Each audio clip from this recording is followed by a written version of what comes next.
আল্লাহকে কেন ভুলে যাব আমরা? মালিক কেন ভুলে যাব? বানানে ওয়ালা ভুলে যায় কিভাবে? একটা সেজদা দিতে মন চায় না, এক ওয়াক্ত নামাজ পড়তে মন চায় না। তুই কোন মানুষের বাচ্চা? তোরে জন্ম দিছে কয়ে? তুই মায়ের পবিত্র দুধের 2 বছর মায়ের পবিত্র দুধের অপমান করলি না ফরমান।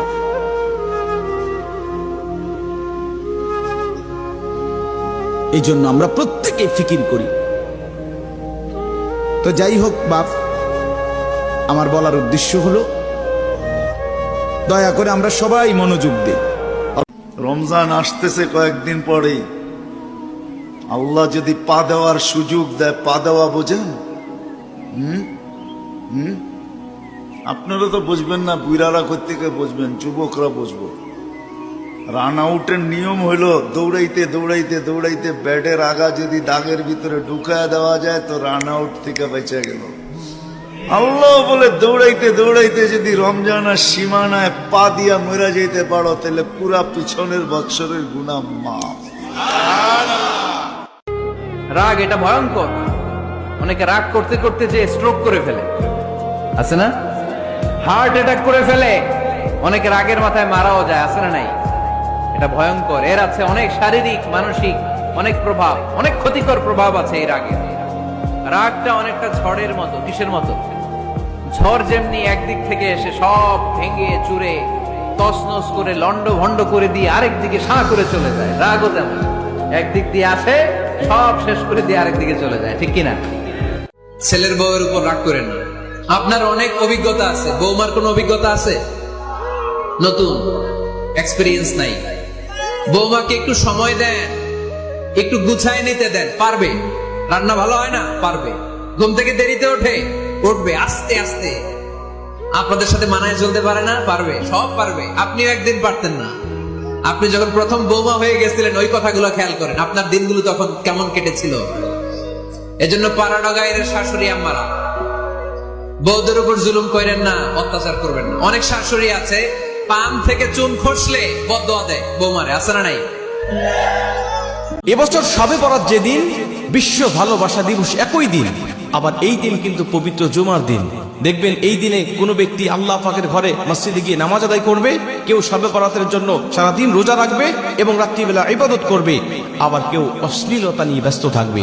প্রকৃতপক্ষে মুমিন ব্যক্তি আর মুনাফিক ব্যক্তি, আল্লাহর পছন্দের ব্যক্তি আর অপছন্দের ব্যক্তি, এখানেই কিন্তু বিভেদ হয়ে যাবে, আল্লাহ পাকের দরবারে বাছাই হয়ে যাবে। রমজান মানে আলাদা মাস, রমজান মানে আখিরাতের মাস, রমজান মাসে প্রস্তুতির মাস, রমজান মানে মেহনতের মাস, রমজান মানে আল্লাহর মাঝে নিজেকে হারিয়ে ফেলার মাস। এটাই মাহে রমজান। আল্লাহ পাক যাকে ইচ্ছা তাকে তৌফিক দিয়ে থাকেন। আল্লাহ রাব্বুল আলামিন যাকে ইচ্ছা তাকে তৌফিক দিয়ে থাকেন। যে আল্লাহর কাছে যত বেশি চাইবে আল্লাহ পাক তত বেশি দিবেন ইনশাআল্লাহ। তো এই জন্য চেয়ে নিতে হবে।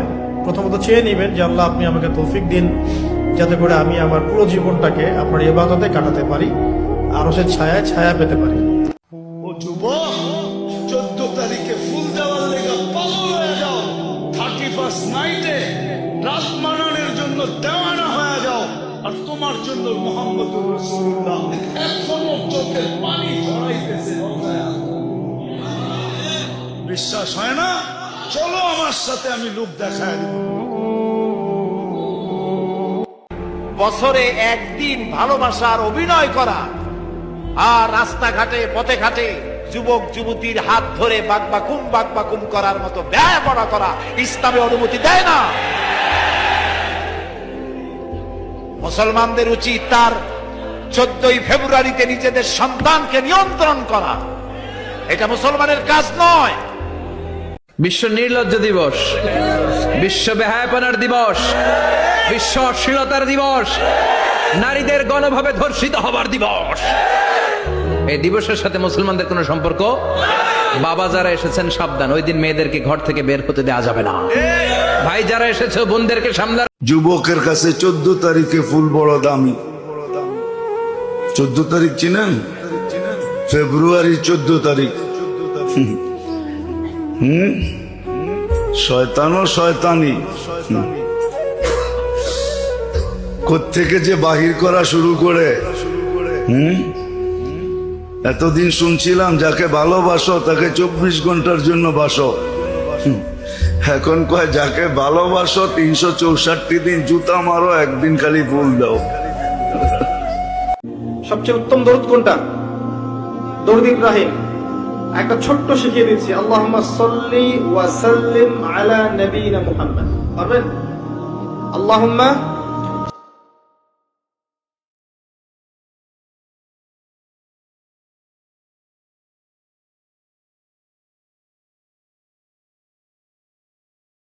পুরুষের ধ্বংস সেদিন থেকে শুরু হয় যেদিন থেকে সে পর নারীর ভিতরে সুখ খুঁজে বেড়ায়, পরনারীর সাথে কথা বলে মজা পায়, শান্তি পায়, পরনারীর জন্য টাকা খরচ করে। আর যেই পুরুষ তার স্ত্রীর জন্য খরচ না করে পরনারীর জন্য টাকা খরচ করে, সেই পুরুষের জীবনে ধ্বংস অনিবার্য, তাকে ধ্বংস থেকে কেউ ঠেকাতে পারবে না। এই জন্য বিশ্বনবী বলেন যে তোমরা তোমাদের স্ত্রীদেরকে ভালোবাসো, তার দিকে তাকিয়ে মুচকি হাসি দাও, এবং তার জন্য টাকা খরচ করলে প্রতিটি টাকার বিনিময়ে আল্লাহ পাক সাদাকার সওয়াব দিয়ে দিবে। সুবহানাল্লাহি ওয়া বিহামদিহি, সুবহানাল্লাহিল আযীম। যে ছেলেরা সফল হওয়ার আগে বিয়ে করে, সেই ছেলেগুলো সারা জীবন তাদের বউকে হৃদয় থেকে ভালোবাসে। প্রমাণ আমি দিব। কেন? কারণ প্রত্যেকটা পুরুষের সফলতার পেছনে একজন নারীর অবদান। স্বামী যদি বিছানায় ঘুমিয়ে থাকে আর স্ত্রী যদি তার দিকে তাকিয়ে আল্লাহর কাছে দোয়া করে যে আমার স্বামীর মতো ভালো মানুষ দুনিয়াতে আর কেউ নাই, আমার আল্লাহ তখন মুস্কি মুস্কি হাসেন। ওই সংসারে আল্লাহ অগণিত রহমত নাজিল করেন, আল্লাহ তাআলা খুশি হয়ে যায়। স্বামী স্ত্রীর মোহাব্বত দেখলে যদি আল্লাহ খুশি হয়, তাহলে আপনি কেন আল্লাহকে খুশি করা বাদ দিয়ে মানুষকে খুশি করতে গিয়ে স্ত্রীকে কষ্ট দিচ্ছেন? স্ত্রী মানুষের কথা শুনে স্বামীকে কেন কষ্ট দিচ্ছেন? এজন্য স্বামী স্ত্রী উভয় মিলে যদি একে অপরের সুখ দুঃখ ভাগাভাগি করে নেন, একে অপরের দিকে মায়াবী নজরে তাকান, মহান আল্লাহ খুশি হয়ে যায়। মানুষ বাইরে অভিনয় করে, মানুষ সমাজের মানুষের সাথে বাইরে একটা অভিনয় করে। কোন কোন ক্ষেত্রে আমরা নিজেরাই নিজেদের সাথে অভিনয় করি। কোন বান্দা যখন তার ভাইয়ের জন্য দোয়া করে, ফেরেশতারা বলে আল্লাহ এই দোয়াটা যে দোয়া করতে থাকে তার জন্য কবুল করে নাও। আপনি দোয়া করলেন আল্লাহ আমার ভাই অসুস্থ, তারে সুস্থ করে দাও। ফেরেশতারা বলে আল্লাহ যিনি দোয়া করতেছে তার যদি কোনো অসুস্থতা থাকে আগে তারে সুস্থ করে দাও। তাহলে অন্যের জন্য দোয়া করলে লাভ আছে না নাই? কারোর চেহারা অসৌন্দর্য বা চেহারা কাটিং ভালো না, বা গায়ের রংটা হয়তো শ্যামলা বা কালো, এই কারণে কাউকে যদি তাচ্ছিল্য করা হয়, তাকে যদি অপমানকর কথা বলা হয়, মন খারাপ হওয়ার মতো কথা বলা হয়, সেটা যদি খোদ বাবা মাও বলেন, তাহলে এই বাবা মা আল্লাহর কাছে পাপিষ্ঠ এবং অপরাধী হিসেবে বিবেচিত হবে, এবং কিয়ামতের মাঠে বিচার হবে।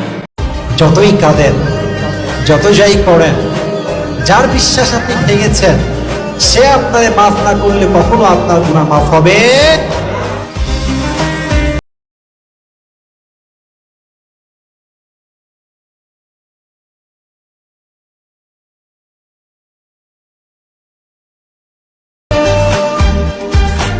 সুন্দর চেহারার সুন্দর মানুষটার সৌন্দর্য যদি হয় ভালো, কেন সব মানুষের রূপ আলাদা কিন্তু নিজ ছায়াটা কালো? সবকিছুই ক্ষণিকের জন্য, সমস্ত কিছু একদিন বিলীন হয়ে যাবে, কেউই থাকবো না, কিছু নিয়ে যাব না। কিন্তু এই যে আজকে যারা উপস্থিত হয়েছে, উপস্থিতি যদি আল্লাহ কবুল করে নেয়, তামাইরা বউরে আই লাভ ইউ কইলো সওয়াব আছে, আই মিস ইউ কইলো সওয়াব আছে। ওই সওয়াবের জায়গায় না বললা ওই ওখানে যাইয়া কইতেছি, ওখানে কয় বয়ফ্রেন্ড গার্লফ্রেন্ড, এখানের জিনিস ওইখানে যাইয়া ব্যবহার করতেছি, সংসারে অশান্তি, বাইরে অশান্তি। একটা মেয়ে পৃথিবীর সমস্ত দুঃখ কষ্ট সহ্য করতে পারে, বাট স্বামীর ইগনোর সহ্য করতে পারে না। পৃথিবীর সবাই তাকে ইগনোর করুক, ডাজেন্ট ম্যাটার। পৃথিবীর সবাই তাকে অবহেলা করুক, ডাজেন্ট ম্যাটার। বাট প্রিয় মানুষটা যখন ইগনোর করে, প্রিয় মানুষটা যখন অবহেলা করে, তখন একটা মেয়ে সবচেয়ে বড় অসহায় হয়ে যায়। স্বামীর জন্য স্ত্রীর দোয়া বড় একটি হাতিয়ার, বড় একটি অস্ত্র। কোনো স্ত্রী যদি স্বামীর জন্য দোয়া করে, স্ত্রী যদি ঘরে বসে কোরআন তেলাওয়াত করে, স্ত্রী যদি স্বামীর জন্য আল্লাহর কাছে কান্নাকাটি করে, আল্লাহ তাআলা ওই স্বামীকে এমন ভাবে রুজি রোজগারের ব্যবস্থা করে দিবেন, ওই স্বামী কখনো জানতেও পারবে না। বেশিরভাগই তো অবিবাহিত নাকি? কি দুঃখ, কি কষ্ট। একটা কাজ করবেন, আগে একটা ছোটখাটো হালাল রিজিকের ব্যবস্থা করবেন, তারপরে বিয়ে শাদী।